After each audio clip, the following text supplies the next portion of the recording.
ಜಿಜ್ಜಿ ಕುಡಿ ಚಿನ್ನಿ.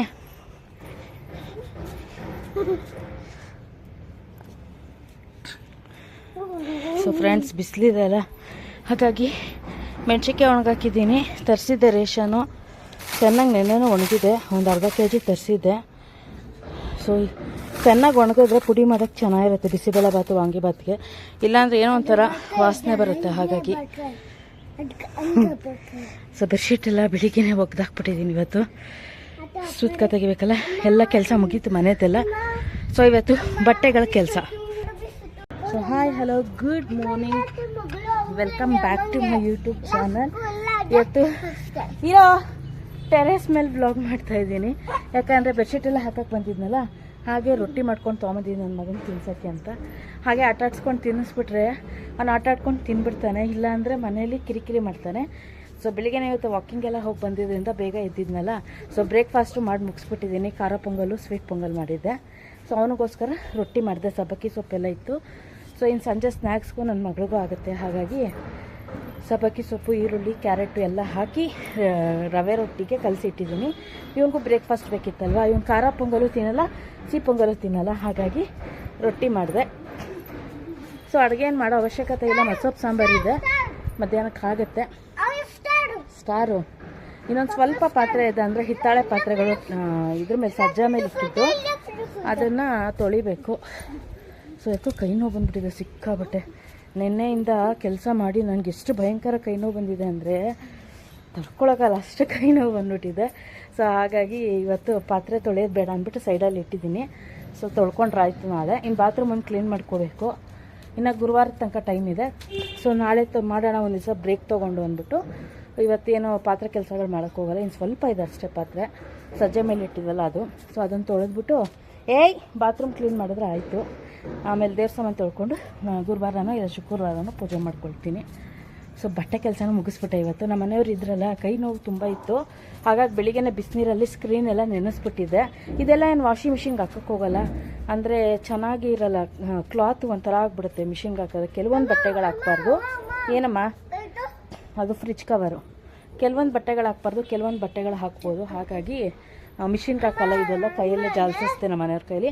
ಆಮೇಲೆ ಇಲ್ಲಿ ಕಾರ್ಪೆಟ್ ಇದೆಯಲ್ಲ, ಆ ಕಾರ್ಪೆಟು ಅಷ್ಟೇ ಚೆನ್ನಾಗಿ ಬಿಸಿನೀರಲ್ಲಿ ನೆನೆಸ್ಬಿಟ್ಟು ಕೈಯಲ್ಲಿ ಒಂದು ಸರ್ತಿ ಬ್ರಷ್ ಮಾಡಿಬಿಟ್ರೆ ಸಾಕು, ಕ್ಲೀನಾಗಿ ಹೊಟ್ಟೋಗುತ್ತೆ. ಸೊ ಗಂಡಸ್ರ ಕೈಲಾದರೆ ಸ್ವಲ್ಪ ಶಕ್ತಿ ಜಾಸ್ತಿ ಇರುತ್ತೆ. ಹಾಗಾಗಿ ಅವ್ರು ಇರುವಾಗಲೇ ಮಾಡಿಸ್ಕೋಬೇಕು. ಇನ್ನು ಸಂಜೆ ಅಂತೂ ನಮ್ಮ ಮನೆಯವ್ರು ಇಮ್ಯಾಜಿನ್ ಮಾಡ್ಕೊಳ್ಳೋಕ್ಕೂ ಆಗೋಲ್ಲ. ಒಂದು ದಿವಸ ಬರ್ತಾರೆ, ಒಂದು ದಿವಸ ಬರೋಲ್ಲ. ಆಮೇಲೆ ನನ್ನ ಕೆಲಸಗಳು ಪೆಂಡಿಂಗ್ ಉಳ್ಕೊಂಬಿಡುತ್ತೆ. ಹಾಗಾಗಿ ಬೇಗ ಇವತ್ತು ವಾಕಿಂಗ್ ಮುಗಿಸ್ಕೊಂಡು ಬಂದ ತಕ್ಷಣ ಎಲ್ಲ ಕಿಚನ್ ಕೆಲಸಗಳೆಲ್ಲ ಕಂಪ್ಲೀಟ್ ಮಾಡಿ ಬಟ್ಟೆಗಳ ಕೆಲಸನ ಮುಗಿಸ್ಬಿಡೋಣ ಅಂತ ಮುಗಿಸ್ಬಿಟ್ಟೆ. ಫೈನಲಿ ಇವಾಗ ಸಮಾಧಾನ ಆಯ್ತು, ಎಲ್ಲ ಕ್ಲೀನ್ ಮಾಡಿಕೊಂಡೆ. ಸೊ ನನ್ನ ಮಗಳಿಗೆ ಈ ಸತಿ ತುಂಬಾ ಹೆಲ್ಪ್ ಮಾಡಿದ್ದಾಳೆ ನನಗಂತೂ. ಮನೆ ಕ್ಲೀನ್ ಮಾಡುವಾಗ ನಂಗೆ ಸಖತ್ತು ಕಷ್ಟ ಆಗ್ತಿತ್ತಿಲ್ಲ ಅಂದಿದ್ರೆ ಇನ್ನೂ ಜಾಸ್ತಿ ಕೈ ನೋವು ಬರ್ತಿತ್ತು. ನಮ್ಮ ಯಜಮಾನ್ರು ಬೇರೆ ಕೆಲಸ ನೆನ್ನೆನೂ ಹೋಗಿದ್ರಲ್ಲ, ಹಾಗಾಗಿ. ಸೊ ಮಗಳು ಹೆಲ್ಪ್ ಮಾಡಿದ್ರಿಂದ ಸ್ವಲ್ಪ ಆರಾಮಾಯಿತು, ಡಸ್ಟ್ ಎಲ್ಲ ತೆಗಿಯೋಕ್ಕೆ, ಮಂಚದ ಕೆಳಗೆಲ್ಲ. ಸೊ ಇಲ್ಲಿ ನೋಡಿ ನನ್ನ ಮಗ ಹೇಗೆ ಮಾಡ್ತಾನೆ ಅಂತ ತಲಹರಟೆ ಕೆಲಸಗಳನ್ನ. ರೊಟ್ಟಿ ತಿನ್ನೋ ಅಂದರೆ ಸಾಕು, ಮನೆಗೆ ಹೋಗೋಣ ಬಾ ಅಂತವನೆ. ಸೊ ನಂಗಂತೂ ಬಿಸಿಲಿಗೆ ಮತ್ತು ಕೆಲಸ ಮಾಡಿದ್ದಕ್ಕೆ ತುಂಬ ಸ್ವೆಟ್ಟಿಂಗ್ ಆಗಿಬಿಟ್ಟಿದ್ದೀನಿ. ಸ್ವಲ್ಪ ಆಗ್ತಾಯಿಲ್ಲ. ಇನ್ನೂ ಫ್ರೆಶ್ ಅಪ್ ಆಗಬೇಕು, ಫ್ರೆಶ್ ಅಪ್ ಆಗಿಲ್ಲ. ಸೊ ಕೆಲಸ ಎಲ್ಲ ಮುಗಿಸ್ಬಿಟ್ಟು ಒಂದೇ ಸರ್ತಿ ಫ್ರೆಶ್ ಅಪ್ ಆಗೋಣ ಅಂತ. ಬೇಸಿಕ್ ಕೆಲಸ ಮನೆಯದೆಲ್ಲ ಕಂಪ್ಲೀಟ್ ಆಗಿದೆ. ಇವಾಗ ಸ್ನಾನ ಮಾಡಿಕೊಂಡು ಟಿಫನ್ ತಿನ್ನೋದಷ್ಟೇ ಕೆಲಸ ಇರೋದು, ಇನ್ನೇನೋ ಕೆಲಸ ಇಲ್ಲ. ಅದೇ ಹೇಳಿದ್ನಲ್ಲ, ಇವತ್ತು ಒಂದು ದಿವಸ ರೆಸ್ಟ್ ಮಾಡಿಬಿಡ್ತೀನಿ, ಇಲ್ಲ ತುಂಬಾ ಕೈ ಇನ್ನೂ ಪೇಯ್ನ್ ಬಂದ್ಬಿಡುತ್ತೆ ನನಗೆ ಅಂತ. ಹಾಗಾಗಿ ಇನ್ನು ಮತ್ತೆ ಸ್ಯಾಟರ್ಡೆ ಸಂಡೇನೂ ವಾಕಿಂಗ್ ಹೋಗಿಲ್ಲ. ಯಾಕೆ ಅಂದರೆ ತುಂಬ ಮನೇಲಿ ಕೆಲಸ ಇರುತ್ತೆ, ಸ್ಟ್ರೆಸ್ ಆಗುತ್ತೆ, ಮತ್ತು ತುಂಬಾ ಬಾಡಿ ಪೇಯ್ನ್ ಆಗುತ್ತೆ ಅಂತ ಹೋಗಿರಲಿಲ್ಲ. ಇವತ್ತೇ ಹೋಗಿದ್ದು. ಸೊ ವಾಂಗಿಬಾತ್ಗೆ ಮತ್ತು ಬಿಸಿಬೇಳೆ ಬಾತ್ಗೆ ಇದಕ್ಕೆಲ್ಲ ಪುಡಿ ನಾನು ಅಲ್ಲಲ್ಲೇ ಮಾಡ್ಕೊಳ್ತೀನಿ. ಸೊ ಲಾಸ್ಟ್ ಟೈಮ್ ಏನಾಗಿತ್ತು ಅಂದರೆ ಬ್ಯಾಡಗಿ ಮೆಣಸಿನ್ಕಾಯಿ ತರಿಸಿದ್ದೆ, ಯಾಕೋ ಒಂಥರ ಒಣಗಿಸ್ದೆ. ಬಿಸಿಲಿಗೆ ಥಂಡಿ ಇತ್ತಲ್ಲ, ಪುಡಿನೇ ಚೆನ್ನಾಗಿ ಬರ್ತಾ ಇರಲಿಲ್ಲ. ಹಾಗಾಗಿ ಫ್ಲೇವರ್ ಒಂಥರ ಕೆಟ್ಟದಾಗಿ ಬರುತ್ತೆ. ಹಾಗಾಗಿ ಈ ಸತಿ ಅರ್ಧ kg ತರಿಸಿ ಒಣಗಿಸ್ಕೊಂಡು ಇಟ್ಕೊಳ್ತಾ ಇದ್ದೀನಿ. ನನಗೆ ಪುಡಿಗೆ ಬೇಕಾಗುತ್ತೆ, ಪುಳಿಯೋಗರೆಗೆ ಮತ್ತು ಬಿಸಿಬೇಳೆ ಬಾತ್ಗೆ, ವಾಂಗಿಬಾತ್ಗೆಲ್ಲ ಅಲ್ಲಲ್ಲೇ ರೆಡಿ ಮಾಡ್ಕೊಂಡು ಮಾಡಿಬಿಡ್ತೀನಿ. ಸೊ ಅವು 3 ಐಟಮ್ ಮಾಡಿಲ್ಲ ಮನೇಲಿ ಸರಿಯಾಗಿ. ಅದಕ್ಕೆ ನನ್ನ ಮಗಳು ಗಲಾಟೆ, ಅಮ್ಮ ಇದನ್ನೇ ಮಾಡ್ತಾಯಿದ್ಯಾ, ನಂಗೆ ವಾಂಗಿಬಾತ್ ಬೇಕು, ಪುಳಿಯೋಗರೆ ಬೇಕು, ಬಿಸಿಬೇಳೆ ಬಾತ್ ಬೇಕು ಅಂತ. ಸೊ ಅದಕ್ಕೆ ಇವಾಗ ಹೆಂಗಿದ್ರು ಮನೆ ಕ್ಲೀನ್ ಮಾಡಿದ್ದೀನಲ್ಲ ಅಂದ್ಬಿಟ್ಟು ಎಲ್ಲನೂ ಒಣಗಿಸಿ ಪೌಡರ್ ಮಾಡಿ ಇಟ್ಕೊಳ್ಳೋ. ಪೌಡರ್ ಅಂದರೆ ಮಾಡಿ ಇಟ್ಕೊಳ್ಳಲ್ಲ, ಸ್ಟೋರ್ ಮಾಡಿ ಇಟ್ಕೊತೀನಿ. ಒಣಗಿಸ್ಬಿಟ್ರೆ ಬೆಟರು, ತುಂಬ ಚೆನ್ನಾಗಿ ಬರುತ್ತೆ ಪುಡಿ. ಹಾಗಾಗಿ ಒಣಗ್ಸೋಕೆ ಇಟ್ಟಿದ್ದೀನಿ. ಸೊ ಕೆಲಸ ಎಲ್ಲ ಆಯಿತು, ಬರೀ ಮನೆಗೆ ಹೋಗೋಣ. ನನ್ನ ಮಗ ಬರ್ಕೋತಾ ಇದ್ದಾನೆ, ಮನೆಗೆ ಹೋಗೋಣ ಬಾ ಅಂತ. ಅಲ್ವಮ್ಮ ಬಂಗಾರಿ, ಮುದ್ದು ಬಂಗಾರಿ, ಏನು ಮಾಡ್ತಾ ಇದೀಯ ನೀನು? ಹೌದಮ್ಮ, ಸರಿ ಬಂಗಾರಿ. ನೋಡಿ ಇನ್ನೂ ಇಷ್ಟು ಪಾತ್ರೆ ಪೆಂಡಿಂಗ್ ಇದೆ. ಸೊ ಇದಿಷ್ಟು ತೊಳೆದ್ರೆ ಫುಲ್ ಕ್ಲಿಯರ್ ಆಯಿತು ಅಂತ. ಇದು ಹಿತ್ತಾಳೆತ್ತಿರೋದ್ರಿಂದ ಸ್ವಲ್ಪ ಕೈ ನೋವು ಬರುತ್ತೆ, ಆಗಾಗ ಸೈಡಲ್ಲಿ ಇಟ್ಬಿಟ್ಟಿದ್ದೀನಿ. ಇದಿಷ್ಟು ತೊಳೆದ್ರೆ ಫುಲ್ ಕಂಪ್ಲೀಟ್ ಆಗುತ್ತೆ. ನಾಳೆ ಯಾವಾಗಾರ ತೊಳ್ಕೊಳ್ತೀನಿ. ಸೊ ಈಗ ಬಟ್ಟೆ ಎಲ್ಲ ಒಣಗಾಕಿ ಬಂದಿದ್ದಾಯಿತು. ಈಗ ಫಸ್ಟ್ ಇವನಿಗೆ ತಿನ್ನಿಸ್ಕೊಂಡು ಮಾತಾಡಮ್ಮ, ಚೆನ್ನಾಗಿರಲ್ಲ ಅದು, ನಾನು ಅಪ್ಲೋಡ್ ಮಾಡಲ್ಲ. ಹಿಂಗೆ ಇಟ್ಕೊ, ಉಲ್ಟಾ ಇಟ್ಕೊ ನಿನ್ನ ಫೇಸ್ಗೆ. ಇಟ್ಕೊಂಡು ಇವಾಗ ಮಾತಾಡು, ಇನ್ನ ಮೇಲೆ ಕಟ್ಕೊ. ಇವಾಗ ಮಾತಾಡ್ಬೇಕು ನೀನು, ಚೆನ್ನಾಗಿರಲ್ಲ ಅದು. ಹೋಗಿ ಇವಾಗ ಮಾತಾಡೋದು.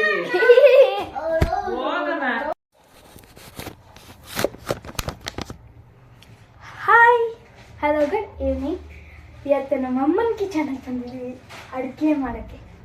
ಇದು ಯಾರು ಬಳಸ್ತಾ ಇಲ್ಲ ನೋಡಿ, ಕಿಚನ್ ಟು ಡ್ಯಾನ್ಸ್. ಓಕೆನಾ?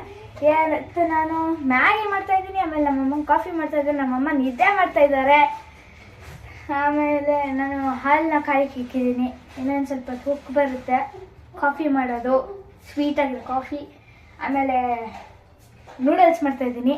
ನೂಡಲ್ಸ್ಗೆ ಅಂತ ನಾನು ತೋರಿಸ್ತೀನಿ ಏನೇ ಹಾಕಿದ್ದೀನಿ ಅಂತ. ಸೊ ನಾನು ಚಾಪ್ ಮಾಡಿ ಇಟ್ಕೊಂಡಿರೋಂಥ, ಸೊ ಇಲ್ಲಿ ಹೆಚ್ಚಿಟ್ಕೊಂಡಿದ್ದಂತಹ ಕ್ಯಾರೆಟ್ ಮತ್ತು ಹುಳ್ಳಿಕಾಯಿನ ನೀರಲ್ಲಿ ಒಂದು ಸ್ವಲ್ಪ ಹೊತ್ತು ಸಾಫ್ಟಾಗಿ ಹಾಕಿಕ್ಕಿದ್ದೀನಿ. ಆಮೇಲೆ ಇಲ್ಲಿ ಹಾಲು ಇನ್ನೇನು ಉಕ್ಕಿ ಬಂತು, ಆಫ್ ಮಾಡ್ತಾಯಿದ್ದೀನಿ. ಆಮೇಲೆ ನಮ್ಮಮ್ಮಗೆ ಸ್ವೀಟಾಗಿರೋ ಕಾಫಿ ಮಾಡ್ತೀನಿ. ಇಲ್ಲಿ ಮ್ಯಾಗಿ ರೆಡಿ ಮಾಡ್ಕೊಂಡಿದ್ದೀನಿ. ಇಲ್ಲಿ ಮ್ಯಾಗಿ ಇದೆ, ಮಸಾಲ, ಕಾಫಿ ಮಾಡೋಣ ಬನ್ನಿ. ಇವಾಗ ನಮ್ಮ ಮಮ್ಮಿ ನನ್ನ ತಮ್ಮ ಏನು ಮಾಡ್ತಾಯಿದ್ದಾರೆ ನೋಡೋಣ ಬನ್ನಿ. ಇಷ್ಟತ್ರ ಇದ್ರೆ ಮೇಡಮ್ ನೋಡಿ ತವಳೆ ಮ್ಯಾಗಿ ಮಾಡ್ತಾವಳಂತೆ. ನಾನು ಅದಕ್ಕೆ ನಿದ್ದೆ ಬರ್ತಾ ಇರೋದಕ್ಕೆ ಕುತ್ಕೊಂಡು ತೂಗಿಸ್ತಾ ಇದ್ದೀನಿ. ಇಲ್ಲಿ ನೋಡಿ, ಇಷ್ಟೆಲ್ಲ ಕೆಲಸ ಮಾಡಿದ್ದೀನಿ ನಾನು. ನಮ್ಮಮ್ಮ ಕೂತಾಳೆ. ಇದೆಲ್ಲ ನಾನು ಕುಯ್ದು ಕೊಟ್ಟಿರೋದು, ಯೂಸ್ ಮಾಡಿರಲ್ಲ. ಡೌಗಳು ಏನು ಮಾಡ್ತಾರೆ, ರಾಶಿ ಬೆಡ್ಶೀಟ್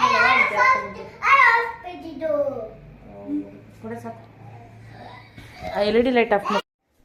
ಕಾಫಿ ತರುತ್ತಾ ಇದ್ದಾಳೆ ಪ್ರತೀಕ್ಷಾ. ಬಿಸಿ ಬಿಸಿ ಕಾಫಿ, ಕಸನೆ ಗುಡಿಸಿಲ್ಲ ಕಾಫಿ. ಕಡಾಯಲ್ಲಿ ನೀರು ಇಕ್ಕಿದ್ದೀನಿ, 2 ಗ್ಲಾಸ್ ನೀರು. ಸೊ ಫ್ರೆಂಡ್ಸ್, ಇವಳೇನೋ ಕೊರಿಯನ್ ಸ್ಟೈಲ್ ತಿಂತಾಳಂತೆ. ಅದಕ್ಕೆ ಇದು ಬರೀ ಉಪ್ಪು ಮತ್ತೆ ತರಕಾರಿ ಹಾಕಿ ಮ್ಯಾಗಿನ ಬೇಯಿಸಿರೋ ಅಂಥದ್ದು. ಇದಕ್ಕೆ ಸಪ್ರೇಟಾಗಿ ಅವಳು ಮಸಾಲನ ಹಾಕೋತಾಳಂತೆ. ಇಲ್ಲಿ ಸ್ವಲ್ಪ ಇದೆ ನೋಡು ಪ್ರತು, ಆ ಮಸಾಲ ಹಾಕೋ. ನಾನು ಇದಕ್ಕೆ ಏನ್ ಮಾಡ್ತೀನಿ ಅಂದ್ರೆ, ಸಾಕು ಇಷ್ಟು ತಿನ್ನು ಫಸ್ಟ್. ಇಷ್ಟ ಆಗುತ್ತೆ ಇಲ್ವಾ ಅದು ಫ್ಲೇವರ್? ಅದು ಬೇಡಮ್ಮ, ಇದು ಹಾಕೋ, ಜಾಸ್ತಿ ಆಗುತ್ತೆ ಅದು. ಸೊ ಹಾಗಾಗಿ ಇನ್ನ ಒಂದು ಪ್ಯಾಕೆಟ್ನ ಇದಕ್ಕೆ ಹಾಕಿ ನಾನು ಬೇಯಿಸ್ಕೊಡ್ತೀನಿ. ಅವಳು ಮಸಾಲೆನ ಬೇಯಿಸಲ್ಲ ಅಂತ ಹಂಗೆ ತಿಂತಾಳಂತೆ ತಿಳ್ಕೊಂಡು. ಎತ್ಕೊಂಡೋಗ, ಬಿಸಿ ಇವಾಗಲೇ ಹಾಕೋಬೇಕಾದ್ರು ಸ್ವಲ್ಪ ಎತ್ಕೊಂಡು. ಅದಕ್ಕೆ ಅವಳು ಈ ಥರ ಮಾಡ್ಕೊಂಡಿದ್ದಾಳೆ. ವೈಟ್ ಕಲರ್ ಇರಲಿ ಅಮ್ಮ, ನಂಗೆ ಮಸಾಲ ಹಾಕ್ಬೇಡ ಅಂತ ನಾನು ಮಸಾಲ ಹಾಕ್ಕೊಂಡಿದ್ದೀನಿ. ಅವಳು ಹಾಗೆ ಪುಡಿನ ಉದುರಿಸ್ಬಿಟ್ಟು ಕಲ್ಸ್ಕೊಂಡು ತಿಂತಾಳಂತೆ. ಅದೇನು ಚೆನ್ನಾಗಿರುತ್ತೋ. ಬೇಯಬೇಕು ಮಸಾಲ, ಹಂಗಿದ್ರೇನೆ ಚಂದ. ಮಸಾಲ ಹಾಕ್ಕೊಳ್ದೆ ತಿಂತಾಳೆ. ನಾನು ಮಸಾಲ ಹಾಕ್ಕೊಂಡು ತಿನ್ನೋಣ ಅಂತ ಇವಾಗ ನಾನು ಸರ್ವ್ ಮಾಡ್ಕೊಳ್ತಾ ಇದ್ದೀನಿ. ಅದೇನೋ ಇದು ಒಂಥರ ಡಿಫ್ರೆಂಟ್ ಆಗಿದೆ, ಅಂದರೆ ಸ್ಪೈಸಿ ಜಾಸ್ತಿ ಇದೆ. ಹಾಗಾಗಿ ಅರ್ಧ ಇಲ್ಲ 1 ಪ್ಯಾಕೆಟೇ ಸಾಕಾಯಿತು. ಸೊ ಇದು ನಂದು ಮ್ಯಾಗಿ. ಓಕೆ, ನನ್ನ ಮಗಳು ಇದನ್ನು ಕೊರಿಯನ್ ಸ್ಟೈಲಲ್ಲಿ ಮಾಡ್ತಾಳಂತೆ. ನೋಡಿ ಹೆಂಗೆ ಮಾಡ್ತಾಳೆ. Ranking the fruits from Korean convenience store. ಮಾಡಿ ಸುಟ್ಕೊಂಡು ಕಲ್ಸ್ಕೊಂಡು ತಿಂದರೆ ಅದು ಕೊರಿಯನ್ ಸ್ಟೈಲಾ? ಕೊರಿಯನ್ ಕನ್ವೀನಿಯನ್ಸ್ ಸ್ಟೋರಲ್ಲಿ ಹಿಂಗೆ ತಿಂದ. ಅಯ್ಯಯ್ಯಪ್ಪ, ಚೆನ್ನಾಗಿಲ್ಲದೆ ಇರಬೇಕು. ಹೋಳಿಗೆ ತಿನ್ನಿಸ್ತೀನಿ, ಹಿಡ್ಕೊ, ನಾನು ಮಿಕ್ಸ್ ಮಾಡ್ಕೊಡ್ತೀನಿ. ಇಲ್ಲ, ಹೆಂಗಾರ ಮಾಡ್ಕೊಂಡು. ಇಲ್ಲ ನೋಡಿ, ಇವ್ನು ಕಲಿಸ್ತಾ ಇರೋದು. ಲೇ, ನನ್ನ ಮ್ಯಾಗಿ ಬಿಡೋ, ನಾನು ಕಲಿಸಿದ್ದೀನಿ, ಚಲ್ತಾ ಇದೆಯಾ? This is how you eat noodles from a Korean convenience store.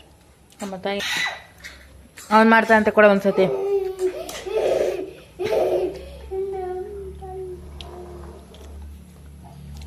ಖಾರ ಜಾಸ್ತಿ ಇದೆ ಇದು ಮಸಾಲ.